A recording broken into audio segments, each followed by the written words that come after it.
or you're cursing yourself. Call it like spell casting. Cue in Harry Potter Wingardium Leviosa. It's Leviosa, not Leviosa.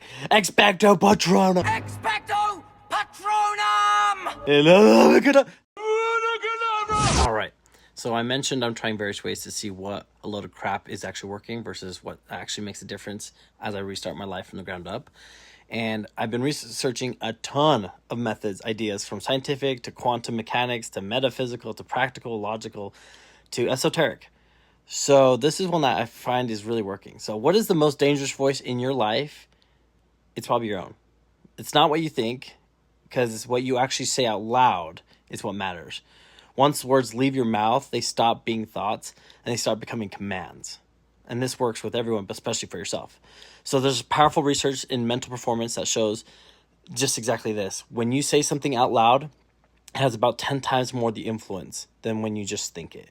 And according to that same work, a mental conditioning coach of Trevor like Moawad or something like that, it gets even crazier with negative words. When negative words are spoken out loud, your nervous system dramatically influences and impacts your mind harder than positive one by like 40 to 70% or something like that. So every time you speak, either a blessing and you're blessing yourself or you're cursing yourself. And that's why I call it like spell casting, cue in Harry Potter Wingardium Leviosa. It's Leviosa, not Leviosa. Expecto Patronum! Expecto Patronum! Now, in a fantasy way, that's obviously fun, but it's actually neurological. So internal dialogue shapes your identity, but external dialogue programs your behavior. So yeah, rewind that. It's easier to catch what you're saying than it is easier to catch what you're thinking. For a lot of people, they're not that aware. So it means your spoken words quietly become your steering wheel. I didn't mean to capture that moment, but supposedly I have a lookalike out there, and he thought I was some guy named Patricio. And here's a cool story to just show that, the Buckner story. It's a perfect example of this, and it's heavily recorded in sports history if you're a baseball fan. World Series, 1986, Game 6, bottom of the 10th inning, the New York Mets versus Boston Red Sox. Season is on the line, stadium full, right? Tens of millions of people watching. The routine ground ball that is hit. Straight to first base. It's the easiest play in baseball. Bill Buckner's there. He moves to field it. The ball rolls between his legs. Game over. The Mets win the World Series. Boston Red Sox enters one of the most painful losses in sports history and of his career. Okay? So here's a quote, though, a lot of people don't know about. 19 days before that game, he was questioned about the stresses of that game coming up. Buckner was interviewed. He said this. Anyway, here's a quote.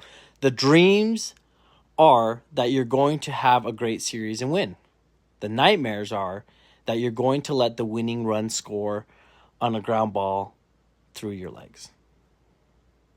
It is a fair ball. Gets by Buckner. Rounding third night. The Mets will win the ball game. The Mets win.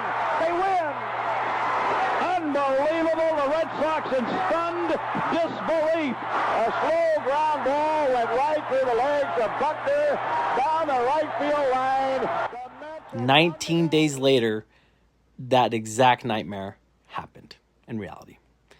The ground ball ran through his legs. So let me ask you this. Did he just speak it into existence? Or did his nervous system rehearse that outcome every time he repeated that same story to himself? Fact or fiction? Beyond belief. Fact or fiction? It is fact, right? And more importantly, what stories are you telling yourself that are quietly training your future? So this is why what you think actually matters, and what you write actually matters, and what you say out loud seems to matter the most, or at least matters a ton, because your brain doesn't argue with your voice. It typically just absorbs it. So that's why I always laugh when people say like, you got this, Ben, you're like self-talk. No, that actually makes a difference in sports, right? So from today moving forward, be intentional with your language in your mind and out loud. The more casual, like no more, like the casual self-hate, no more joking about losing, no more rehearsing disaster. I still struggle with this, so I'm just trying to say work on it. Your words are your wands. Your voice is that steering wheel, and whether you build your life, you may also burn it with your own words.